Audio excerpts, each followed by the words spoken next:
आप सभी भव्य वर पुंडरी पुण्यात्मा महानुभाव पर्व राज परिषद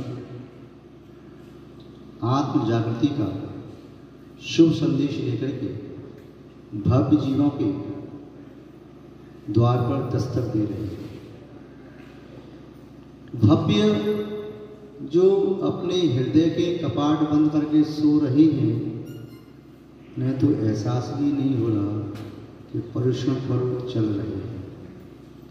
जैसे कोई व्यक्ति अपने द्वार को बंद करके, खिड़कियां बंद करके अपने कमरे में सो रहा है, उसे नहीं मालूम सूर्य का उदय कब हो रहा है, सूर्य कहाँ तक चढ़ गया, प्रातःकाल का सूर्य किस प्रकार लालिमा बिखरता है, किस प्रकार उसका वह नारंगी रंग पूरे आकाश को कैसे रंग देता है, उन्हें धवलता आती जाती है सूर्य के प्रकाश में। किंतु अपने कक्ष की सभी खिड़कियां, सभी दरवाजे रोशनदान बंद करके सोने वाले व्यक्ति को, एसी में पड़े हुए व्यक्ति को नहीं मालूम बाहर दिन है या रात है। ऐसे ही जो व्यक्ति संसार के कार्यों में उलझे पड़े, उन्हें कहाँ मालूम चल पाता है कि पर्युषण पर्व चल रही है। फिर भी भाद्रपद के महीने के पर्युषण पर्व तो आप जोर शोर से मनाते हैं तो मालूम चल भी जाता है। माघ मास के, चैत मास के पर्व तो प्राय करके एहसास ही नहीं होता कब आए कब चलेगा। जो धर्म से जुड़ा हुआ व्यक्ति है, नित्य मंदिर आते जाते हैं, इन्हें भगवान के कल्याण की खबर रहती है, इन्हें अष्टांगिक पर्व और पर्युषण पर्व की खबर रहती है, वे तो उन दिनों में कुछ त्याग वगैरह कर लेते हैं। अन्यथा शेष लोगों की जिंदगी तो ऐसे चलती है जैसे चल रही है। विगत समय में उत्तम सत्य धर्म के संबंध में थोड़ी सी कुछ व्याख्या सुनी। उत्तम सत्य धर्म के संबंध में व्याख्या सुनी। आज उत्तम संयम धर्म के संबंध में थोड़ी सी चर्चा करें। उत्तम संयम धर्म क्या है? संयम शब्द का यूं तो शाब्दिक अर्थ होता है सम यानी संहार, यम यानी लौकिक जगत में यम मृत्यु के राजा को कहते हैं। किंतु यम शब्द का अर्थ जैन दर्शन के अनुसार होता है यावत जीवन के लिए ग्रहण किए गए शुभ संकल्प। सम शब्द का अर्थ होता है सम्यक्त पूर्वक। सम्यक्त पूर्वक यम स्वीकार करना। सम्यक्त के साथ सम्यक ज्ञान अविनाभावी रूप से रहता है।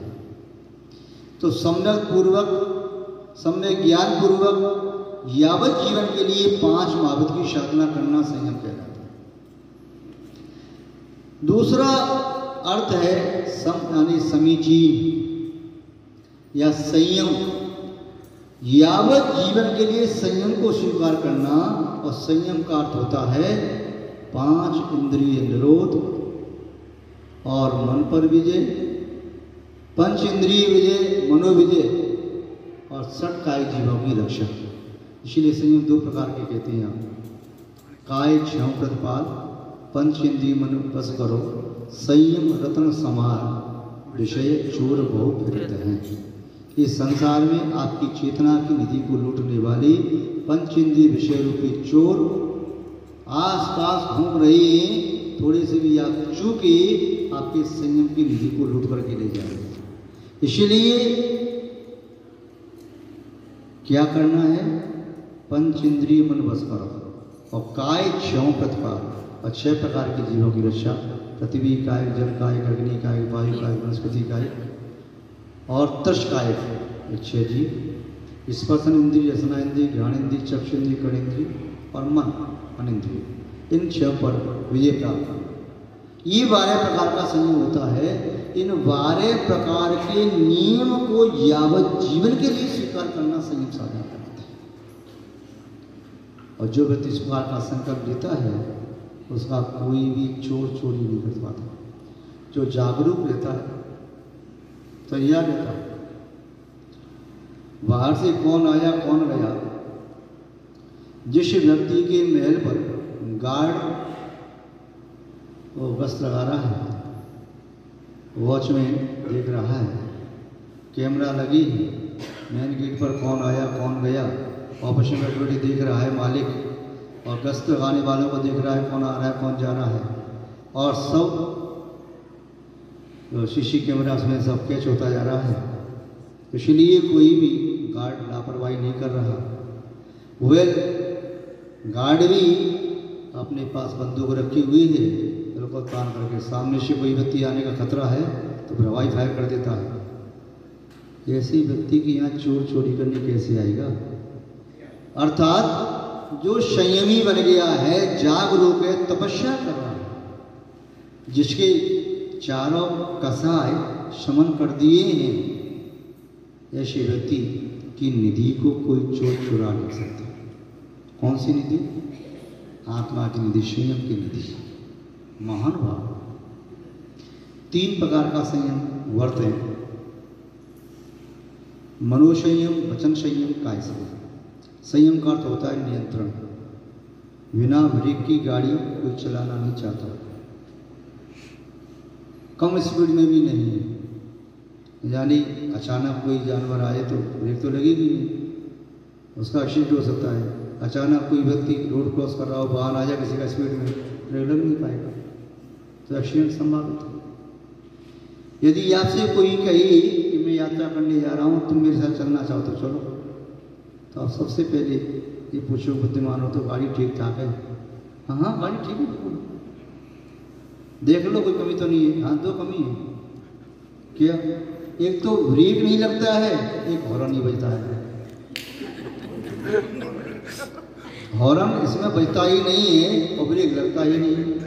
क्षमा करना, हम पैदल यात्रा करना स्वीकार करेंगे, फिर आपकी गाड़ी नहीं बैठेगी। अरे नई गाड़ी है, क्या करें नई गाड़ी है तो हमने उसमें ब्रेक लगवाई ही नहीं।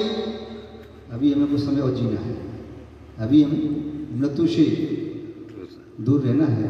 अभी इस आयकरण को पूरा ऐसे नहीं करेंगे, आपकी गाड़ी में बैठ करके मेरा बता सकता।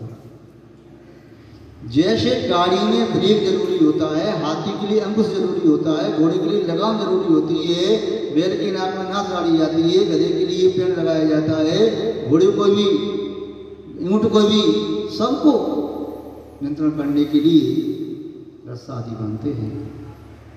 ऐसे ही मनुष्य को नियंत्रण करने के लिए बाहर से रस्सी तो नहीं बांधी जा सकती, नाक में नकेल नहीं डाली जा सकती, इसके हाथ पैरों को बांधा नहीं जा सकता, पेड़ नहीं लगाया जा सकता, हथकड़ी बेड़ी नहीं पहना सकते। तो क्या है? 3 प्रकार का संयम पालन करना चाहिए। मनोसंयम, वचन संयम का चाहिए, बस इसका पतन नहीं है। महान भाव। संयम की जीवन में उतनी ही आवश्यकता है जितनी आवश्यकता किसी वाहन में ब्रेक की होती है। यदि बिना ब्रेक का वाहन तुम्हें इष्ट हो तो बिना संयम का जीवन तुम स्वीकार कर लेना। यदि बिना ब्रेक का वाहन तुम 4 कदम में चलाना नहीं चाहते तो जीवन भी बिना संयम का 4 क्षण भी नहीं जीना चाहते। अपनी शक्ति अनुसार संयम का पालन करना चाहिए। जिस बिना नहीं जिन राज सीजे दूर लो जब खींचने, एक घड़ी मत बसो आप जब बीच में। एक घड़ी के लिए भी अपना समय व्यतीत मत करो बिना संयम। संयम की साधना से, परंपरा से मोक्ष की प्राप्ति होती है। जो संसार विषय सुख होता तीर्थन कर त्यागे, काहे को शिव साधन करते संयम सो रहा। संयम के बिना मोक्ष की प्राप्ति नहीं होती। तीर्थंकर भी हो गए तो क्या होगा? तीर्थंकर तो बंद किया, 2 कल्याण हो गए, गर्भ कल्याण और जन्म कल्याण। तो संयम स्वीकार नहीं करेंगे तो कर्मों का आश्रय करके न केवली बन सकेंगे, न मन परेगानी बन सकेंगे, न मोक्ष प्राप्त कर सकेंगे। संयम अति आवश्यक है। शरीर की प्रवृत्तियों पर नियंत्रण होना चाहिए। ऐसा नहीं है कि हमारी इंद्रियां हमको बगावत करें, हमारे खिलाफ चली जाए। आँख से कहो जो मैं देखूंगा वही देखूंगा, ऐसा नहीं कहीं भी आँख पहुँच जाए। नासिका से कहो जितना तेरा काम है कर, मुझे कहाँ बैठना है, क्या करना है मैं जानता हूँ। मुख से कहो जो मैं खाने के लिए दूंगा वही खाना पड़ेगा। ये मत सोच ये खट्टा है, मीठा है, नमक कम है, शक्कर कम है, कुछ नहीं, चुपचाप खा ले। कान के लिए जो कुछ कह रहा है अच्छे बुरे शब्द चुपचाप सुन ले।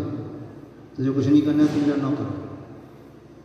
5 पुरुष वालों के बीच में चलने वाला नेता यदि यूं निगाह करता है तो पुलिस वाला कांप जाता है जी, हाथ जोड़ तैयार हो जाता है।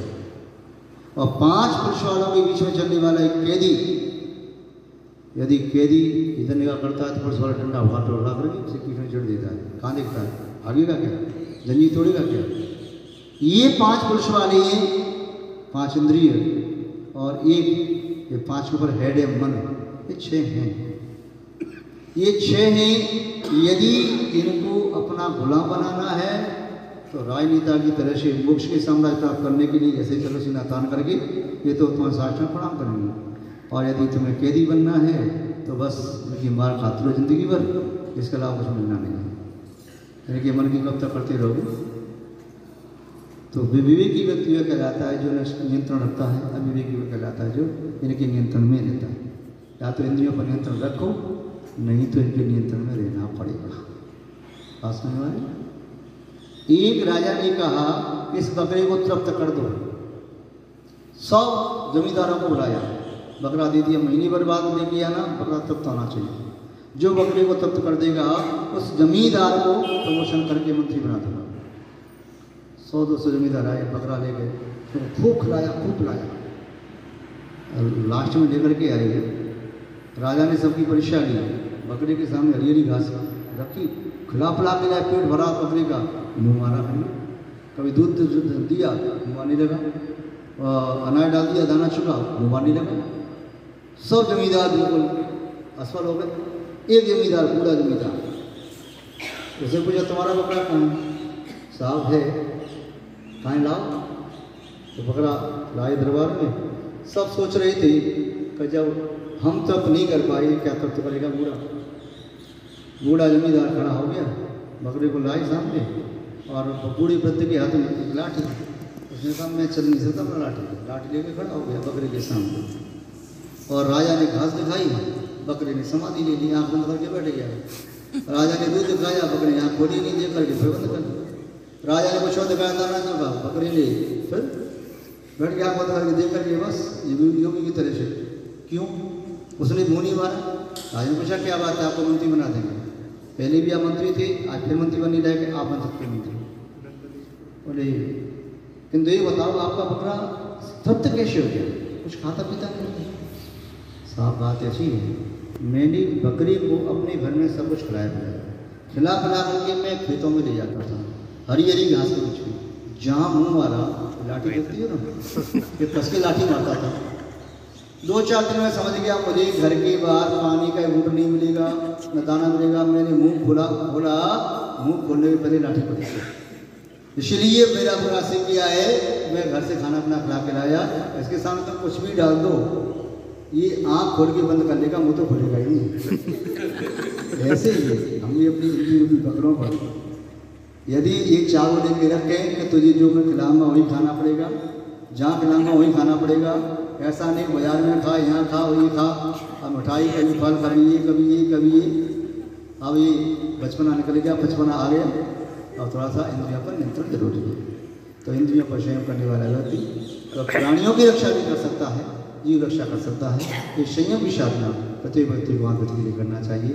आप सभी लोग संयम की पूजा कर रहे हैं, संयम की भावना आपके मन में भी आती होगी, बुद्धि होती होगी।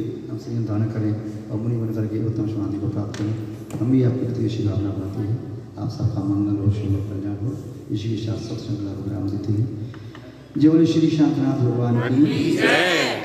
अंतिम मनोद की श्री जम्बू स्वामी भगवान की जय। शासन श्री भगवान महावीर स्वामी की जय। परम पूज्य आचार्य गुरुदेव श्री दानिमन महाराज की जय। हिंसा में विश्व धर्म की जय। उत्तम संयम धर्म की जय। ओम ह्रीम परम श्री उत्तम संयम धर्मांगाय नमः। ओम ह्रीम परम श्री उत्तम संयम नमः।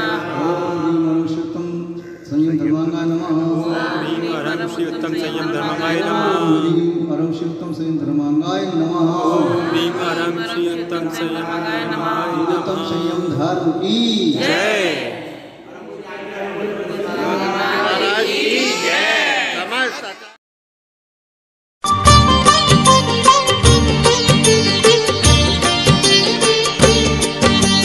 दर्शनं देवदेवस्य। ॐ नमो अरिहन्ताणम्। दर्शनं